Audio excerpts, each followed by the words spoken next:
ভাই পরে আমার ভাই পড়া দিয়ে আসতে টাকা মিলে নিয়ে যায় আমার কেউ ধরে না ভাই ধরে ভাই আমার চিনে লেগে আমার নদী চালাই ভাই দেখতে আমার যাবো চিন্তা করলো না আমার খেলাটা ফেলা দিতে হবে নিলাম ভাই ভাই আমার নিয়ে যাবে কোনো লোক নেই ভাই আমার নিয়ে গেছে আগে নিয়ে আসি পরে টাকা মিলে গুলি খাইছিলেন কোথায়? শরীরে কোন জায়গায় খাইছিলেন? দোনো পায়ে খাইছিলেন? গাড়ি আছে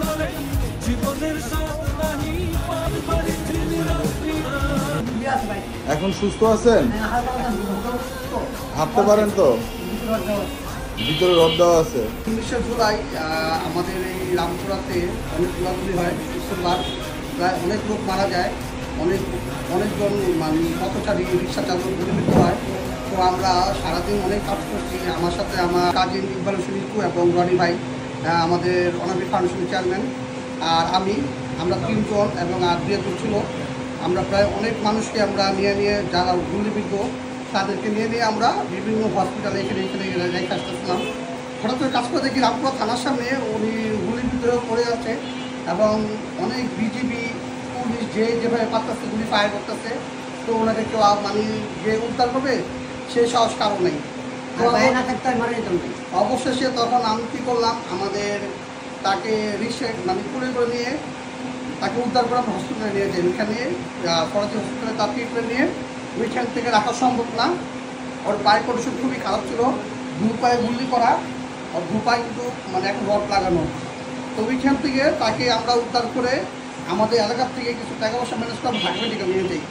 ওইভাবে স্কুল করে আরও অনেক মানুষ ছিল যারা পথচারী রিক্সা চালক, তাদেরকে নিয়ে আমরা হসপিটালে রেখে আসছি। আমাদের সারা শরীরে রক্ত ভরা ছিল, আর বিশেষ করে আমাদের যে টিমটা ছিল আমাদের তারা মিলে আমরা অনেক মানুষকে আমরা হাসপাতালে নিয়ে তাদেরকে অনেক হেল্প করছি। তো লাস্টে এমন একটা পর্যায়ে চলে গেছি যে আমরা খুবই ক্লান্ত, তো আর পারছিলাম না, তো আমরা চলে আসছি। আর এই হচ্ছে তার মধ্যে একজন লোক যাকে আমরা সুস্থভাবে এখনো ফিরা পেয়েছি। ও যে পরিস্থিতি ছিল ও মারা যাওয়ার কথা ছিল, কিন্তু না, ওকে কোলে করে কাঁধে করে নিয়ে আমরা এইভাবে আচ্ছা না আলহামদুলিল্লাহ ভাই, এখন আপনি মোটামুটি সুস্থ আছেন আলহামদুলিল্লাহ। আর পায়ে হাঁটতে চলতে কি কষ্ট হয় একটু?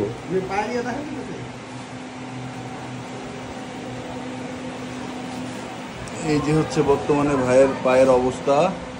এই যে এদিকে রড লাগানো ছিল, গুলি খাইছিল এখানে, এই যে এখানে কাটা হয়েছিল।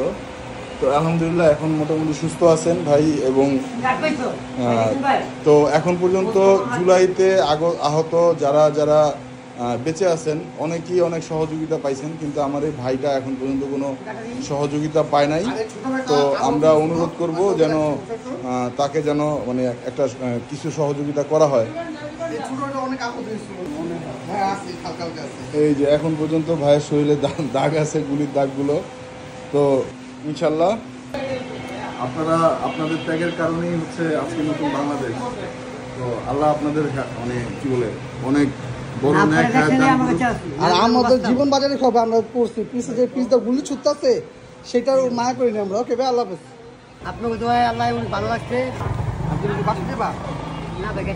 ভয় পাইছিলাম ওই দিন যে হয়তো আমরা মনে করছিলাম যে তোমরা বাঁচাইতে পারো না, কারণ ওরা যেমন করবো ওই টেনশনেই ছিলাম, মানে আর কি যে কেমনে খালি বাইর করুন, তো কোনোভাবে খালি বাইর করে রিক্সা উঠে রিক্সা দৌড়।